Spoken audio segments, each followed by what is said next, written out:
Meet Sandra Tanamachi, a mother, school teacher, and lifelong Texan. Although she speaks in a kind voice and may at times seem shy, Is this on? It is on. Oh no. Sandra is no stranger to conflict and standing up for what she believes in. Our country is a country of immigrants. We came here, our forefathers came here from another country. Every single person except the American Indians were brought in. And so everyone needs to have respect for one another. That's how I always felt.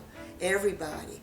Her resilience and hope for understanding would be tested in a 12-year campaign joined with civil rights groups and other like-minded people to change the offensive name of a street in the small Texas town of Finette. For Sandra, a drive down the town's Jap Road would have a lasting impact. And it all began when her son had a craving for seafood. A restaurant in Finette, the Boondocks, seemed to be the answer. We were on Burrow Wingate Road because that's the main road, and then we turned onto the road, and then once we were on that road, my son just changed his attitude, and then when we got to the restaurant, he wouldn't get out. He says, I'm not going in a restaurant that's on this road. And then, so then we all went back home, and going back home, I just started crying. I said, gee, he feels that bad. He's my son, the next generation, and I need to change it. To fully understand Sandra and her son's reactions, it's important to put the word into context. Many people have mistakenly assumed the word Jap is shorthand for Japan or Japanese, when in fact JPN is the only recognized abbreviation.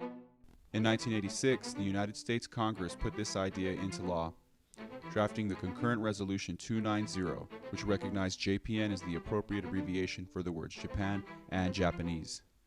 In contrast, the word Jap has a long and divisive history of being used as a derogatory term and racial slur.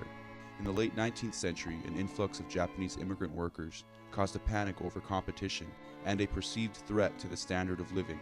The slur began appearing on signs warning Japanese Americans to leave town under threat of violence.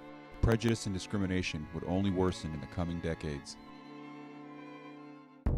On December 7, 1941, Japan attacked the U.S. port of Pearl Harbor, killing over 2,000 U.S. servicemen. Soon after, the slur began appearing on war posters with grotesque and sinister portrayals of not just enemy soldiers, but an entire cross-section of people. Rumors of an enemy within, Japanese saboteurs on American soil, began to circulate. This was the first time there had been an attack on American soil, and soon after war hysteria spread over the nation.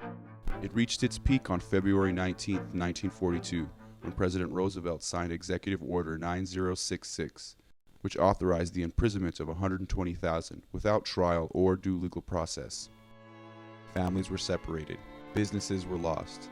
The possessions that could not be carried to camp were left behind. It was the hardships that Sandra's own family endured during internment, which inspired her dedication to change the road's offensive name.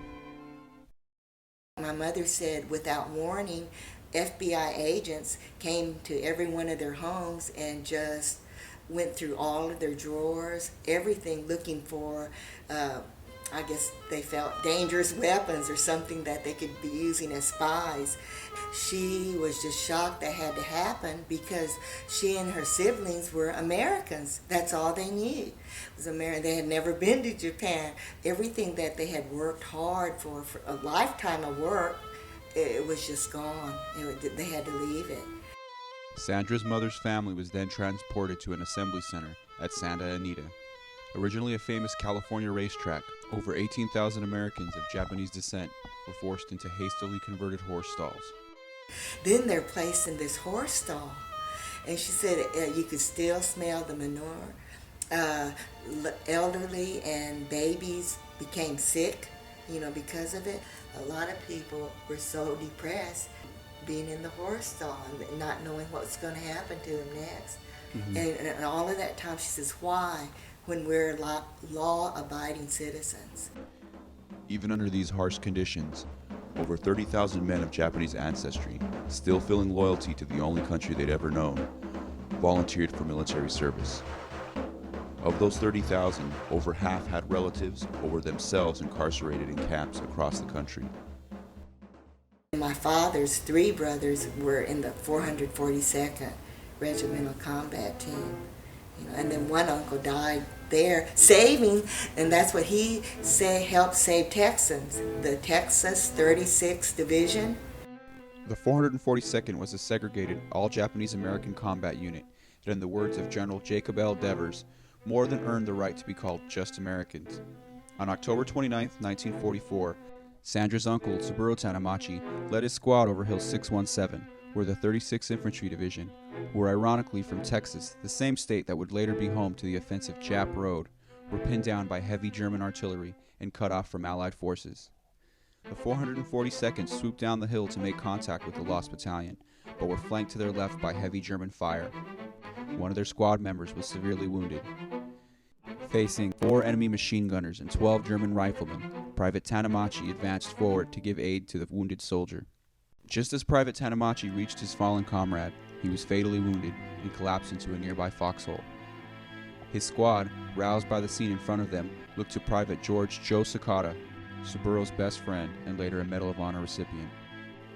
He picked up his Thompson machine gun and led a charge, pushing back the German forces and allowing for the eventual rescue of the lost battalion. He returned to the foxhole to retrieve a 1921 silver dollar that Saburo had carried with him. Private Sakata had planned to return it to Saburo's mother. He gave his life and was awarded the Silver Star and was one of the first 2 Japanese Americans to be interned in Arlington. So all of that made me also determined to fight for the rights of Japanese Americans or whatever I could do.